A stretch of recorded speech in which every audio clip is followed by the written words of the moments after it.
ആയിരക്കണക്കിന് വർഷങ്ങൾക്ക് മുൻപ് യമുനാ നദിക്കരയിൽ മഞ്ഞു പുതച്ച ഒരു സായാഹ്നത്തിലാണ് ഈ കഥ ആരംഭിക്കുന്നത്. നദിയിലൂടെ തോണി തുഴയുന്ന ഒരു പെൺകുട്ടി. അവളുടെ പേര് സത്യവതി. സാധാരണ പെൺകുട്ടിയായിരുന്നില്ല അവൾ. ജനിച്ചപ്പോൾ മുതൽ അവളുടെ ശരീരത്തിൽ നിന്ന് കടുത്ത മത്സ്യഗന്ധം പുറപ്പെട്ടിരുന്നു. അതുകൊണ്ട് തന്നെ മത്സ്യഗന്ധി എന്നും അവളെ വിളിച്ചിരുന്നു. അന്നൊരു ദിവസം അവളുടെ തോണിയിൽ കയറിയത് സാക്ഷാൽ പരാശര മഹർഷിയായിരുന്നു. നദിയുടെ നടുവിലെത്തിയപ്പോൾ മഹർഷി ഒരു കാര്യം തിരിച്ചറിഞ്ഞു. ആകാശത്തിലെ ഗ്രഹനിലകൾ അത്രമേൽ അപൂർവമായ ഒന്നായി മാറിയിരിക്കുന്നു. ആ നിമിഷം ഒരു കുട്ടി ജനിക്കുകയാണെങ്കിൽ ലോകത്തെ തന്നെ മാറ്റിമറിക്കുന്ന മഹാപ്രതിഭയായിരിക്കുമെന്ന് അദ്ദേഹം മനസ്സിലാക്കി. മഹർഷി തന്റെ ആഗ്രഹം സത്യവതിയെ അറിയിച്ചു. ആകെ പരിഭ്രമിച്ചു പോയ അവൾ 3 തടസ്സങ്ങൾ മഹർഷിക്ക് മുൻപിൽ വെച്ചു. ഇപ്പോൾ പകൽ വെളിച്ചമല്ലേ, ഞാനൊരു മത്സ്യഗന്ധിയല്ലേ, എന്റെ കന്യകാത്വം നഷ്ടമാകില്ലേ? പരാശര മഹർഷി തന്റെ തപശക്തിയാൽ അവിടെ പെട്ടെന്ന് ഒരു മൂടൽ മഞ്ഞ് സൃഷ്ടിച്ചു. അവളുടെ ശരീരത്തിലെ ദുർഗന്ധം മാറ്റി മൈലുകളോളം പരക്കുന്ന സുഗന്ധം നൽകി. അനുഗ്രഹത്തോടെ അവൾക്കൊരു മകൻ ജനിച്ചു. കൃഷ്ണ ദ്വൈപായനൻ, അതായത്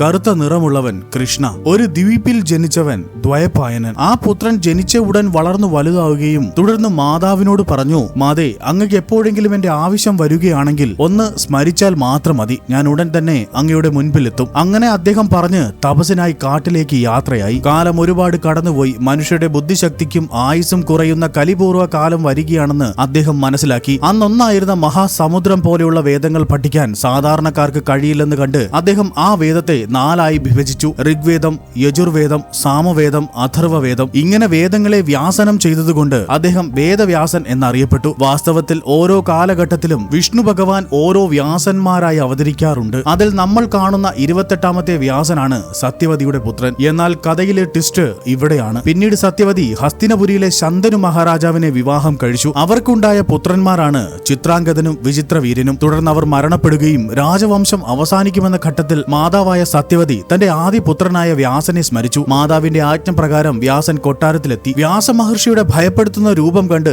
രാജകുമാരിമാർ, അതായത് ആ ചിത്രാംഗതന്റെയും വിചിത്രവീരന്റെയും പത്നിമാർ പ്രതികരിച്ച രീതിയാണ് അവരുടെ മക്കളുടെ വൈകല്യത്തിന് കാരണമായത്. അംബികാദേവി വ്യാസനെ കണ്ടപ്പോൾ പേടിച്ച് കണ്ണുകൾ ഇറുക്കി അടച്ചു. തൽഫലമായി അവൾക്ക് ജനിച്ച ധൃതരാഷ്ട്രർ അന്ധനായി മാറി. അംബാലിക വ്യാസനെ കണ്ട് പേടിച്ച് വിളറിപ്പോയി. അതിനാൽ അവൾക്ക് ജനിച്ച പാണ്ഡു വിളറിയ നിറത്തോടു കൂടിയും ജനിച്ചു. ചുരുക്കത്തിൽ മാതാവിന്റെ ഭയമാണ് ധൃതരാഷ്ട്രയുടെ അന്ധതയ്ക്കും പാണ്ഡുവിന്റെ വിളർച്ചയ്ക്കും കാരണമായത്. അങ്ങനെ മഹാഭാരത യുദ്ധത്തിന് കാരണമായ കൗരവരുടെയും പാണ്ഡവരുടെയും പിതാമഹനായി അദ്ദേഹം മാറി. സ്വന്തം വംശത്തിന്റെ കഥ എഴുതുകയും ആ കഥയിൽ തന്നെ ഒരു പ്രധാന കഥാപാത്രമായി മാറുകയും ചെയ്ത വ്യാസന്റെ ജീവിതം പോലെ അത്ഭുതകരമായ മറ്റൊരു ചരിത്രം ലോകത്തില്ല.